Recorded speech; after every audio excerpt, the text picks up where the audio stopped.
what I do, and that is my job as a journalist, I see it as my duty as a journalist, is to speak up for truth, decency, and tolerance. And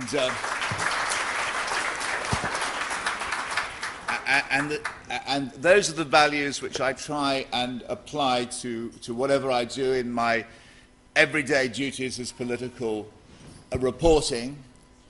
And that is why I have written a lot about Muslims and representations of Muslims in politics and in other areas of British life, because those values of truth, decency and tolerance have been affronted. Lies are told about Muslims, particularly in British newspapers. Mehdi Hasan was talking eloquently about that, and there's an unfair and wrong narrative. I mean, the wonderful thing about being British, the wonderful thing that we stand for as a nation, the wonderful thing we've stood for as a nation for centuries and centuries, the great battles we've fought going back to the 16th century and before, battles for freedom, for decency, the freedom to worship, the freedom to dress as you please, the freedom to have your own views, your own enthusiasms, and those freedoms, I think, are under threat. Not just, by the way, in Britain, in Europe. I think it's worse in Europe. There was a very disturbing speech by Angela Merkel, the German Chancellor, a little while ago. There's very disturbing things happening in Switzerland, in Germany, in Austria. There's a bad mood around. I'm very proud to be British. I know that our values are very strong. They're stronger than any transient or passing political party or politician. I know that we will win. I believe, and that's what Mehdi Hasan said earlier too, that Britain is as good a place for a Muslim to be in as better, I think he said, than any European country. But it doesn't mean that there aren't things that we need to deal with, there aren't things we need to confront, there aren't fallacies, myths, lies that our journalists have to expose, and that is what I try and do. I was particularly keen to come tonight. I was absolutely determined to come tonight, actually, the moment I heard David Cameron's wretched speech in Munich.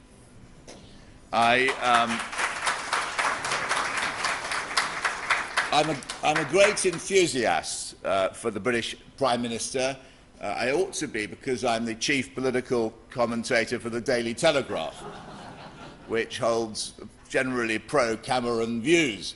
And I think he is a good man, and I think he has the capacity to be a great Prime Minister, and there are many things which I admire him for, and I think he's achieved a great deal today with the Libyan no-fly zone, which I feel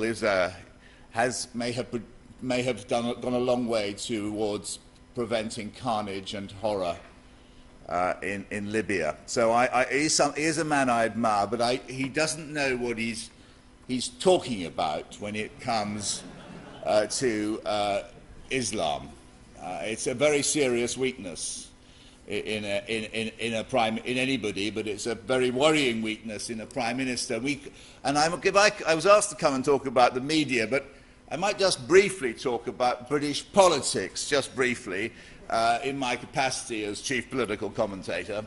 And we had this bizarre period of 3 speeches in about 6 weeks. The first of them was by Sayeeda Warsi. I think she's very good news. She made a very sensible speech about the misrepresentations of Muslims.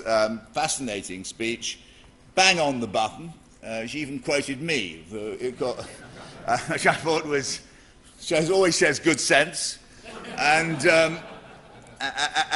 nobody followed it up. She made some bold pronouncements. Nobody followed it up. Wasn't backed by anybody inside her own party.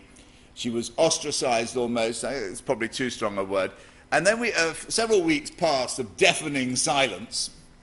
And then Cameron popped up in Munich to make his half-baked, ill-informed and intellectually negligible remarks about about Islam in Britain. And then another few weeks passed, and then the Deputy Prime Minister suddenly emerged on the scene, and he made, again, a sensible speech which put multiculturalism in its proper context. So we've had three speeches, one by the chairman of the Conservative Party, one by the Prime Minister, one by the leader of the Liberal Democrat Party. Now, what the question we need to know is which of those speeches is going to create government policy. And I can see Simon Hughes here. He's scribbling very, very fast.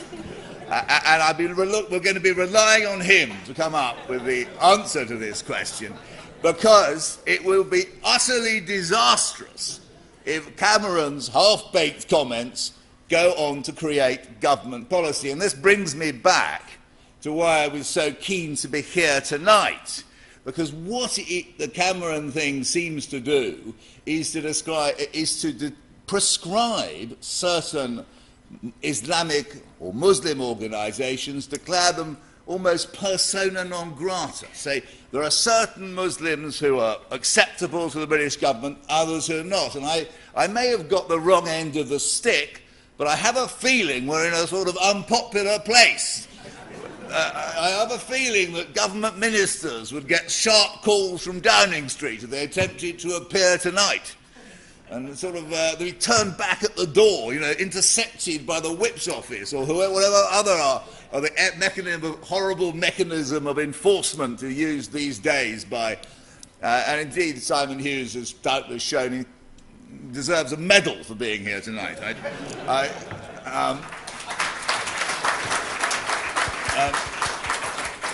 But this is half-baked.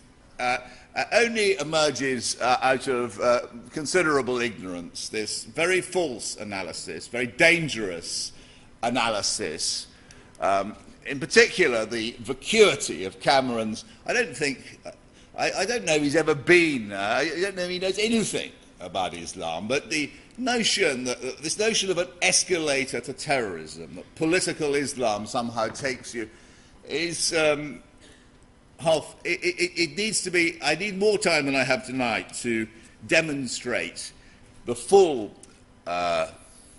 menace of this argument, how much damage it can do to Britain, how much damage it can do to our foreign policy. But I'd just like to make a few observations for the benefit of the Prime Minister when he starts to come to his senses. If you go to a mosque, recently I was a guest at the East London Mosque of Dr. Barry.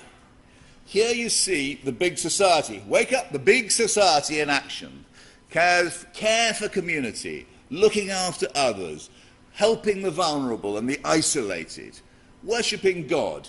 These are all wonderful things, and these are the things which go on in these organisations which the British government seems to be so determined to marginalise.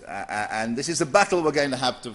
This is a battle we're going to have to fight, because the analysis behind the Cameron speech was profoundly un-British. It flies straight in the face of the values which Britain stands for, and this is why.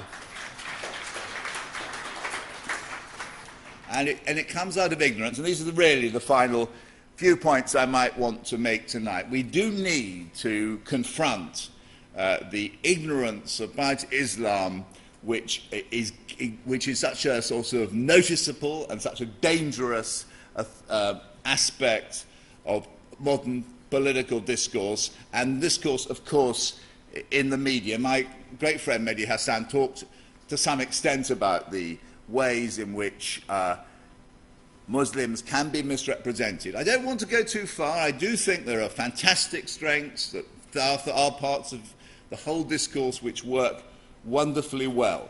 But I would like to join with Mehdi in making a few suggestions. And I do think, first of all, that when you are misrepresented, when lies are told, it's very, very important to challenge them. You cannot let newspapers get away with this dangerous methodology of inventing stories about decent people who are serving Britain and making them out to be something quite other. And I think that you need a better machinery. I also believe, and I think there's now an increasing body of academic work that suggests this is the case, that there is a connection between the language used in certain newspapers and hate crimes and violence against Muslims. And I do think the Muslim community could be more alert, more methodological, more rigorous in building up databases of these crimes and making sure that the information is available. Occasionally, I take this as a working journalist. I have tried from time to time to say that X number of Muslims were murdered, X number of mosques were attacked, X number of graves were desecrated last year. It's very hard to get this information. The contrast with the Community Security Trust, which represents the Jewish community, is very, very noticeable. They have the information immediately to hand. They're very, very good. And I do think it is worth in getting that flow of reliable, accurate, well-researched information which journalists can use going, and getting also a really good record and challenging falsehoods and untruths. But basically, I don't want to say what the Muslim community should do. I think it's what as Mehdi was doing, I think it's what Fleet Street and the newspapers, the world I come from, should do, and how the public world can do. And this is to try and examine the language we're using, try and remember the great values which animate the British people. Try and understand what we actually stand for. Try and stand up for what the great values which have endured for so many centuries as a British nation. And I think then, if we, in the media and in British politics, and a list of people which includes the Prime Minister of the day, worked out what real British values were, he would talk and we would write in a very, very different way about Muslims. Thank you very much.